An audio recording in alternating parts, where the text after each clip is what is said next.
Imagine you are a prince. You live in a giant house with 30 rooms and you have lived there for 22 years. You don't really pay much money to stay there, even though it is one of the fanciest houses in the whole world. Everyone thinks you only have that one house. But then a big secret comes out. It turns out you have another house, a giant, glowing palace in a faraway desert called Abu Dhabi.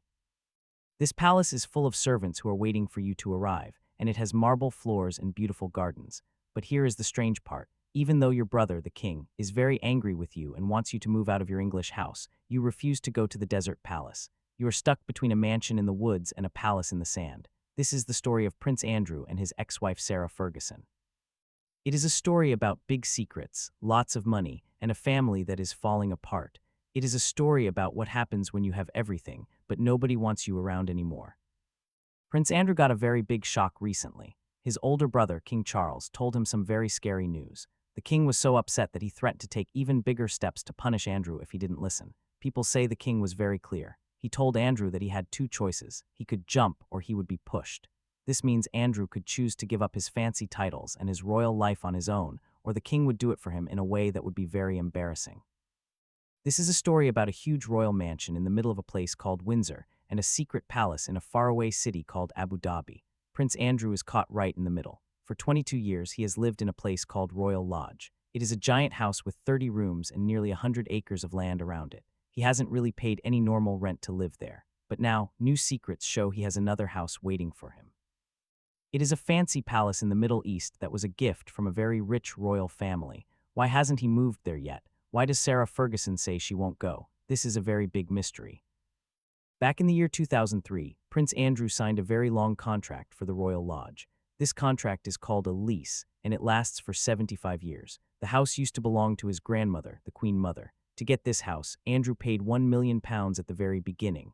He also promised that he would spend about £7.5 million to fix the house and keep it looking nice. Because he spent that money to fix the building, the rules said he only had to pay a peppercorn rent. This is a funny way of saying his rent is almost zero. It's like paying 1 penny for a whole bag of candy. Because of this deal, he doesn't have to pay monthly rent until the year 2078. That is a very long time. If the king makes him leave early, the government might even have to pay Andrew £500,000 to say sorry. When people found out about this, they got very, very angry. They don't think it's fair that a prince gets to live in a mansion for free while everyone else has to work so hard to pay for their small homes. King Charles wants the royal family to look better, so he has asked Andrew to move to a smaller house like Frogmore Cottage, but Andrew says no. He wants to stay in his giant 30-room mansion. While Andrew is fighting to keep his house in England, he has another amazing house waiting for him more than 3,000 miles away. It is a grand palace in a place called Abu Dhabi. A very rich family, the House of Nahyan, gave this palace to Andrew and Sarah as a gift. This house is not like a normal house. It has workers who live there all year long to keep it clean and ready. They wait for Andrew to show up whenever he wants. The palace is in a very fancy part of the city near the ocean. No one is allowed to take pictures of it, and no one knows the exact address, but people who have been inside say it is incredible. They say it has giant halls made of white marble, beautiful gardens that stay green even in the desert, and very fancy rooms for royal guests. Experts think a house like this would cost between $10 and $15 million. But here is the catch. Andrew and Sarah don't actually own the building. The royal family in Abu Dhabi still owns it. They just let Andrew and Sarah use it whenever they want. It is like being a permanent guest in a 5-star hotel. Even though this desert palace is super fancy, Andrew and Sarah have not moved there. Andrew says he's giving up his title as the Duke of York. He is doing this because he doesn't want all the mean things people say about him to distract people from the good work his brother, King Charles, is doing. He is 65 years old now, and he knows his reputation is not very good. Sarah Ferguson is his ex-wife, but they still live together. People say Sarah loathes the heat in Abu Dhabi. To loathe something means you hate it very much. The desert is very, very hot, and she doesn't like it. Andrew also thinks the Middle East is too quiet for him. He likes being in London and Windsor, where all the fancy parties and important people are. But there is a much deeper reason why they won't leave. Moving to Abu Dhabi would feel like being sent to exile. Exile is when you are forced to live far away because you did something wrong. It would mean Andrew is giving up on being a British royal forever. The Royal Lodge is the last thing he has that makes him feel like a prince. He is afraid that if he leaves, he will lose his connection to the royal family forever. Andrew is very upset about the idea of being kicked out of his big house. He is also worried because he might lose a lot of the money he gets every year. A man named Andrew Loney, who writes books about the royals, says that if Andrew really wanted to disappear and hide from the public, he could move to Switzerland. Andrew used to have a house there a long time ago. Switzerland is a place where people are very private and don't bother you. Or he could move to the palace in the Middle East. Loney says the only way this whole scandal will go away is if Andrew leaves England, moves to another country with Sarah, and gives up all his medals and honors. Switzerland offers a quiet life where no one would take his picture. The Middle East offers a life of luxury in a giant palace, but Andrew hasn't picked either one. He is staying in Windsor because his contract protects him. He is holding on as tight as he can to the life he used to have. Andrew's connection to the Middle East is not a new thing. For 10 years, from 2001 to 2011, he had a special job. He was the special representative for British trade. This meant he traveled all over the world to help British businesses sell things to other countries. He went to the Middle East a lot, especially to places like Abu Dhabi and Dubai. His goal was to make friends with the rich leaders there and get them to invest money in England. During those years, Andrew became very close friends with the royal families in that region.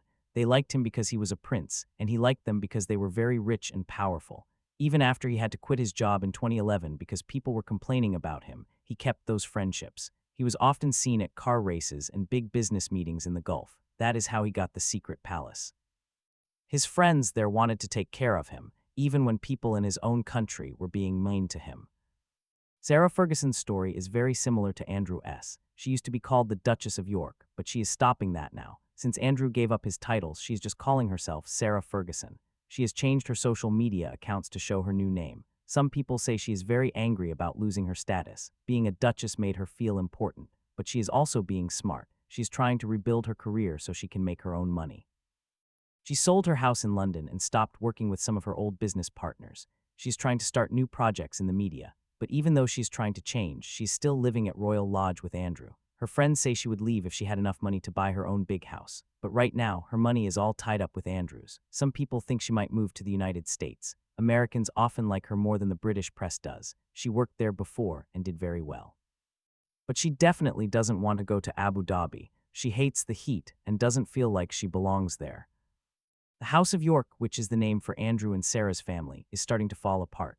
They used to be famous for being rich and happy, but now they are mostly known for scandals. Their daughters, Beatrice and Eugenie, are staying away from big public events because they don't want people to ask them about their father's troubles. Charities that used to work with Sarah don't want to be associated with her anymore. The Royal Lodge itself is also starting to look bad.